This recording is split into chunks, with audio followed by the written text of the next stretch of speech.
Dun dun dun dun dun dun dun dun dun dun dun dun. Wait, wrong. God, wrong thing. I'm sorry. This is it though. Monster Hunter World Iceborne beta dropped. The actual expansion is gonna be dropping later, but I got a chance to play the beta because I have a PS4. No other special reason, just because I have a PS4, and I love it. I am so excited. And I decided I'm going to talk about it, and I'm going to make a video about it, and you're going to watch it because you clicked on this video. Thank you very, very much. Honestly, thank you. So, bit of information right off the bats. For anybody who isn't aware, Monster Hunter World is a video game, which is awesome. I love Monster Hunter so much, and World is probably my favorite because they just made everything so much sharper versus a lot of the handheld games as well as some of the earlier console games.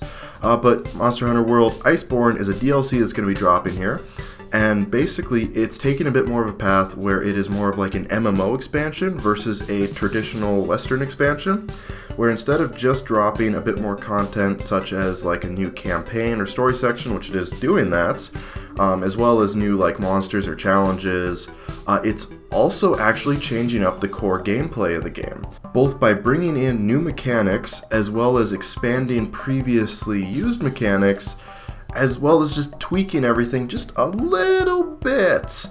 That's exactly how MMOs do it, where they continue to keep the world fresh over a long period of time by doing this, and Monster Hunter's doing it too, and it's awesome because they're taking a game that I already love and is already awesome, and they're making it better.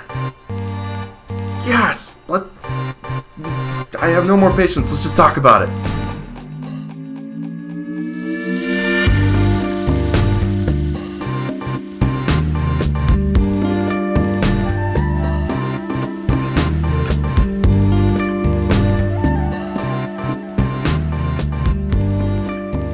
So in this order, I have 3 topics that I would like to discuss about this beta, just judging by my experience from it thus far. The first thing is actually the new map that they're giving you, which is awesome, it's gorgeous. The second thing that they're giving us is new monsters, both in the form of actually brand new monsters that have never been seen before in the Monster Hunter universe, as well as pre-existing monsters that they are reincorporating into the universe at this point. And they're all awesome. And then the third thing is, as I mentioned, the mechanic changes. They're making they're making all of our weapons slightly different in their own way, and I was really worried about this, but they did a great job. But we'll get on that. We will get on that. So first thing I want to talk about is the new map that they're dropping us into, and as I said, it is a dime. I'm a big sucker for ice worlds and ice levels and ice everything, just winter locations. I mean, I live in one, for crying out loud, and they are awesome. But this game takes it a step farther this time around. Previously in Monster Hunter games such as Freedom Unites, honestly, I didn't really like the ice levels too much because they were, or the winter levels too much because they were just a little too bland. It was just rock faces of ice, and that was kind of it. But in this case, with this map, with what they've shown me so far, it's actually really cool. I mean, they got brand new items that you're able to collect around, which means a whole bunch of different utility. They brought back the classic have a hot drink, otherwise your stamina is going to be dropping like no one's business, as well as they added this new awesome little flavor effect where you walk through the snow and you make these big pathways through it, which I also adore. It might just be a personal thing growing up in the north, where that's just something that I would always do when it snowed a lot out, just be running around having a blast and have these trails zigzagging around. But the effect looks gorgeous. And as I said, the map, like, I will be following a monster into a location, hit the new location, and then just stop dead in my tracks. Not because I'm trying to get footage, just because I'm like, holy wow! Like, the game is just one-upping itself in every way, shape, and form. Along with this, they're also bringing in what they've brought in Monster Hunter World, which is sort of these living ecosystems, where you almost feel like everything could just kind of keep going in its own way without you there. I mean, you got these nice, cuddly little guys that just hang out in hot springs, which, by the way, hot springs are just the coolest thing ever. as well as they have like these fuzzy little kind of more predatorial, but they're definitely scavengers, creatures that go around. They won't directly attack you unless you attack them first or they see weakness. As well as, of course, there's always the larger monsters that show up in the middle of a fight and you got turf wars going on. But it's just the whole map just feels alive, and it is awesome that how they've managed to continue that. Now, diving into the actual monsters that you're fighting in the beta, basically, they give you 3 quests, and it was a little bit of a letdown at first, noticing that the first one was none other than long hair, shaggy, hungry boy himself. But the other 2 quests are awesome, and they do take place in the new map. The first one, you are hunting this big brute called the... I'm gonna brutalize this, it's just what's gonna happen. It's called a Banbara, I think is how it's pronounced, I'm not entirely sure. But basically this guy is just a brute. He's got these giant antlers up front there. And he'll use those not just to swing around and hit you, but he'll be picking up items, he'll be making snowballs, he'll be grabbing trees, as well as he'll be doing the classic brute wyvern kind of attacks where he's swinging around and hip chucking you and doing whatever it takes to knock you down. But he is just a treat to fight, if I'm going to be honest. He's massive, which means you can really make use of ranged weapons, especially the longbow when it comes to getting piercing shots just straight through that length. As well as it's just awesome to fight him with every weapon I was fighting him with. He's just a fun fight. Another one that isn't actually a quest to kill him, but when I first wandered in to kill the Banbaro, he ran into me, and of course I went, that's cool, and just ignored my quest entirely to go and hunt this guy. And it is a Beototus, I think is how you pronounce it. Again, brutalizing these, I apologize. Basically he's an ice fish. He swims around in this really deep snow that I was talking about earlier that expands a good chunk of the map. He swims in and out, jumping around. Honestly, he's very fun to fight, but basically the main reason why I was having a lot of fun with him is I was still trying out the claw grab attack that they have added to the slinger. So basically I was having fun because he's just a living roller coaster. You grab on, you got your weapon, and you just go to town while he's swinging you around. It's just fun. It's just honestly a blast, if I'm going to be honest. He's rather weak compared to the other 2, but again, I got a kick out of fighting him. He was gorgeous as well. And of course enters the showstopper. The Tigrex is back, and God, he's an asshole, and it's perfect. They've brought him in from the previous game so well. He looks gorgeous again. Like, all of these monsters are just shining stars of gorgeous nature. They're also very deadly, and the Tigrex, like none other, is still a treat to fight, but nothing will get your heart rate up faster than a Tigrex coming at you with that charge. And you know for a fact you can dodge to your right, he's just gonna do a freaking Tokyo drift on you and get in there and continue to beat the crap out of you. And he's still great. That's all I can say about him. And not much has changed. He's still fun, he's still hard, and he is just a treat.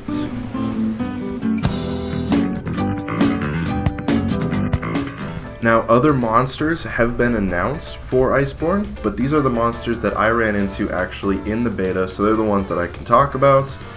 Obviously, I'm very excited to fight the Narjakuga again, because that cougar is a cougar, and they are death embodied, and they're so much fun.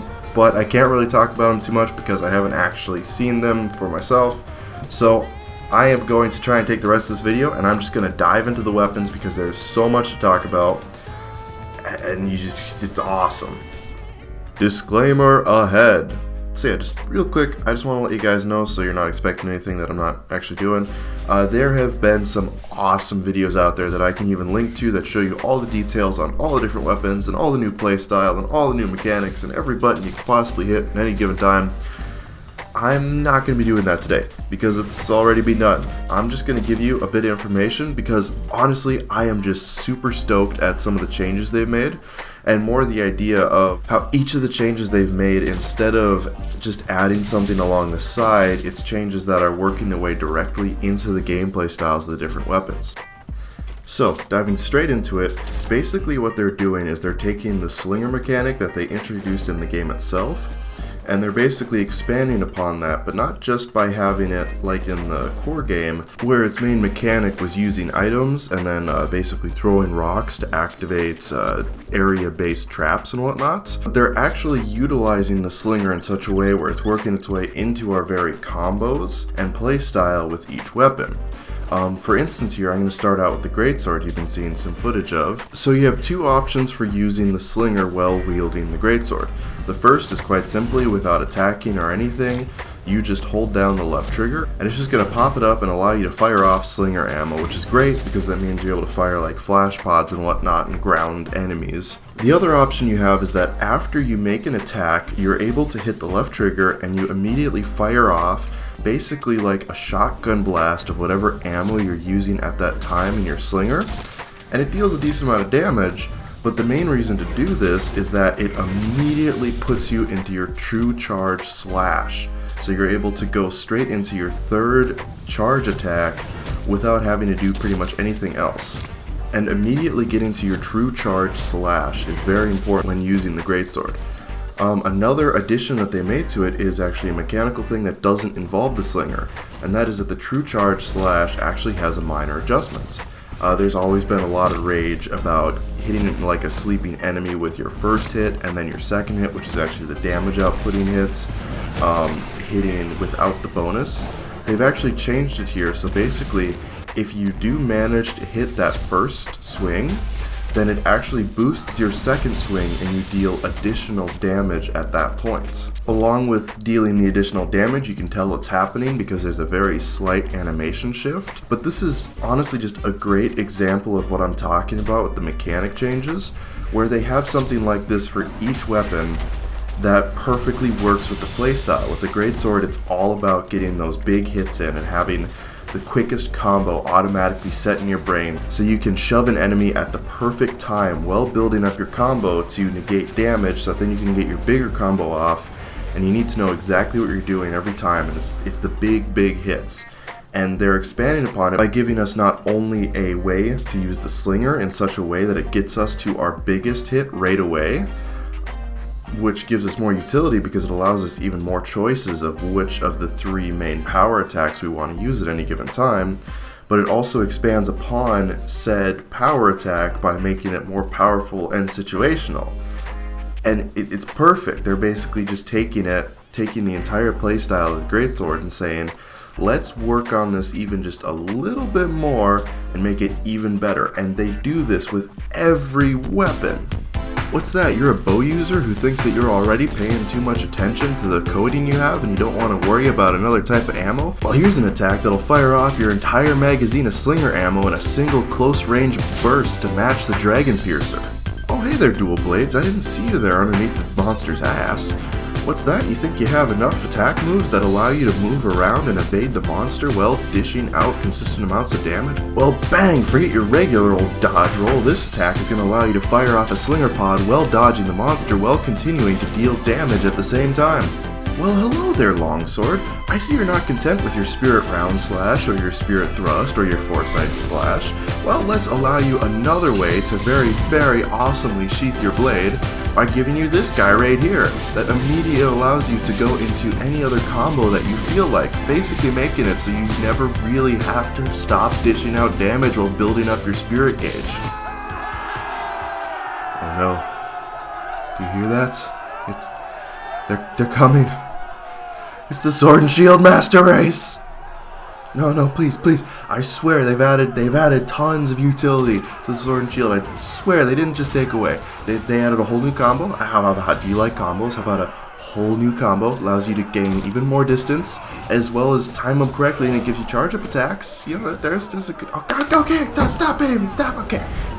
Also with the slinger, you have two shooting modes. You can switch between. You don't have to be situational and like, oh, I did one attack, now I have a shotgun burst. No, you can just, I want a shotgun burst, or I want to snipe them.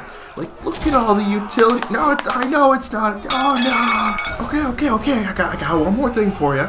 You like ammo? You love ammo. You love picking up the ammo and stuff that the monsters drop and firing it back at them. Well, now your grapple attack, it allows you to immediately pop ammo out of their bodies, so you can consistently reload by doing this attack. Oh, I think they left. Yes. Oh yeah, and the grappling attack.